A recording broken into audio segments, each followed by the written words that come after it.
Okay, so what did you make of the Jets hiring an offensive coordinator with a history to Aaron Rodgers? A lot of people are connecting the dots. Now, I could argue the West Coast also works for Garoppolo, who you get a discount on. I think Garoppolo is more of a unifying force with a bunch of young players. He works for me.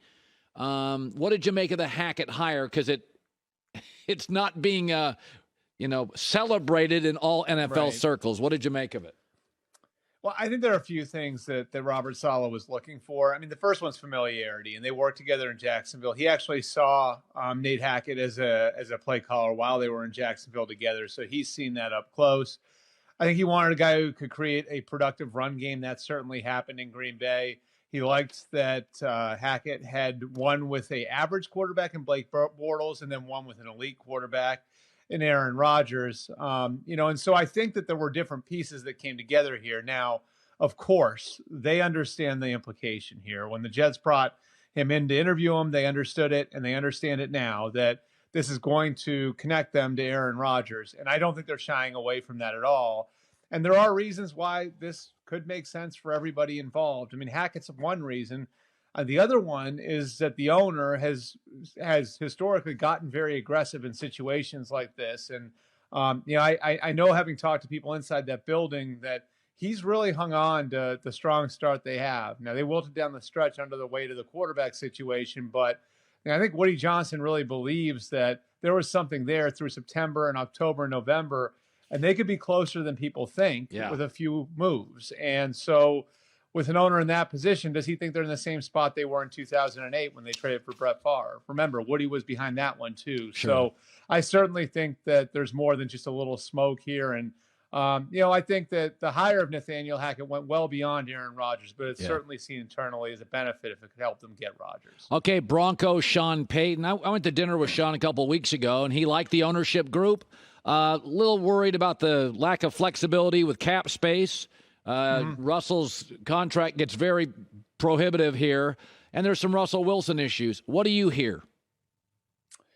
Yeah, I think for Sean, the appeal of going back to Fox is probably growing by the day. And I do think that there was this feeling that there was going to be this perfect situation for him out there, and that there were going to be these teams competing for him, and it really hasn't played out that way. I just don't know that any of these places are the best fit, Colin. That's what it comes down to. And, you look at Arizona and you look at Denver, and they've got quarterbacks who really struggled last year, who got hurt last year, who are going to be very, very expensive over the next few years. Then you go Houston, Carolina. How long will it take to build those places up? How long will it take you to find a quarterback in those places? Geographically, for a guy who's really enjoyed living on the West Coast over the last year, does going to Houston or Carolina appeal to him? So, I think you add up what teams were out there and the pursuit of him over the last few weeks. And I think it really does add up to potentially Sean Payton waiting for another year. And maybe that Charger job is open in a year. Maybe the Rams job is open in another year. I just feel like that's where this is trending right now, to Sean Payton spending another year on TV. And remember, he's a little older now too, so he may only get one more shot at this. So you can see where the idea of being patient would appeal to him and waiting for the right spot. Okay, there was an article in the Boston Herald this week, two respected reporters. I mean, the stuff leaking now out of the Patriots, it's incredible. This stuff, some of it looks like, some of it was players, obviously. You could tell of the wording. I did think there was something really interesting, Albert. The minute the season ended, Belichick said, "I'll be back." And I thought, that's not your call. That's an owner's call. I think that's Bill acknowledging, I got a little heat here. For a coach to come out, even a great one, I'll be back next year. It's like, hold on, that's not always your call. What? Are you shocked at how much dysfunction there appears to have been? I actually think the Crafts have been involved more so over the last few weeks than they normally would be at the end of the season. And I think that is a result of the way things went at the end of the year. And it's not just the losing, Colin. It's the way it looked. It just looked ugly. It looked dysfunctional. You see all the stuff in the Herald report, and Karen and Andrew did a great job with that one. It just, I think it's more than the win-loss record. It's just the way that the optics came off at Yeah. the end of the year, and how it looks like there's major construction needed here. And that's acknowledged by all the movement on the coaching staff since. And I think the first move here is an important one too. And I think this is ownership driven as well, is the effort they went to keep Gerard Mayo in the building, to keep him from interviewing for the defensive coordinator job in Cleveland, and ultimately to keep him from interviewing for the head coaching job in Carolina. Now, that contract isn't completely buttoned up, but it will be soon. And I'd expect Gerard Mayo is going to have more power in that building than he has the last couple of years. And then you look at like the way that Gerard's, done his job the last few weeks. He was in the offensive coordinator interviews with Bill Belichick. So I think that was the first piece. The second piece is bringing back Billy O'Brien. And I certainly think that there is this feeling that Belichick outsmarted himself in the way he set up the coaching staff, the way he set up the roster last year. And I think whether it was subtle or not, I think the Kraft sent the message to him at the end of the year, we're not doing this again. And I think you see through the team's actions and through Belichick's words too, that the message has been received. So it almost looks too good to be true. Now, there are 3 grades of high ankle sprains. Grade 1 is mild. But Mahomes did not attempt a pass attempt outside the pocket once he was hurt. So, and we see all this video, he's walking around. It's at least a grade 1 mild sprain, which is going to limit some of, I would think, your escapability. What do you make of all the good news? And it's fine. He looks better than years ago. What do you make of that?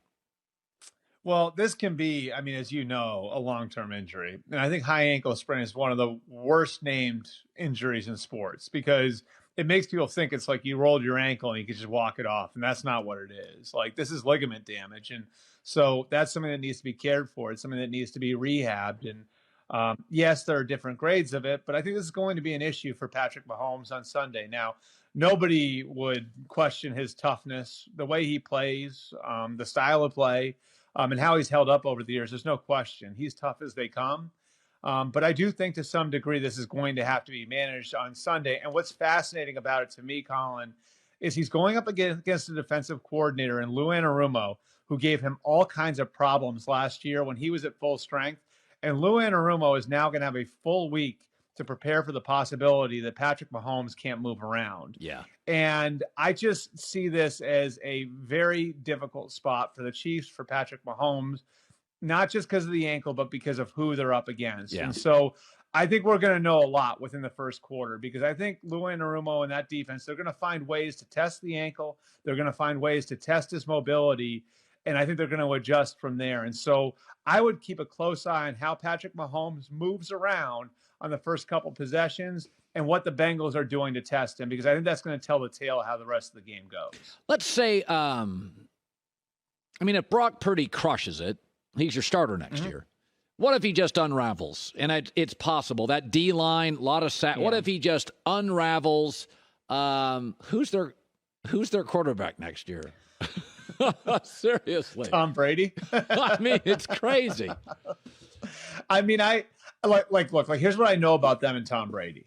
They've left that door open the last couple of off seasons. Now, it hasn't worked out, but last year, there were a lot of people that thought at the end of the year, when there were rumblings about Brady potentially going back on the whole retirement thing, that Brady could force his way out. And one of the potential destinations was San Francisco.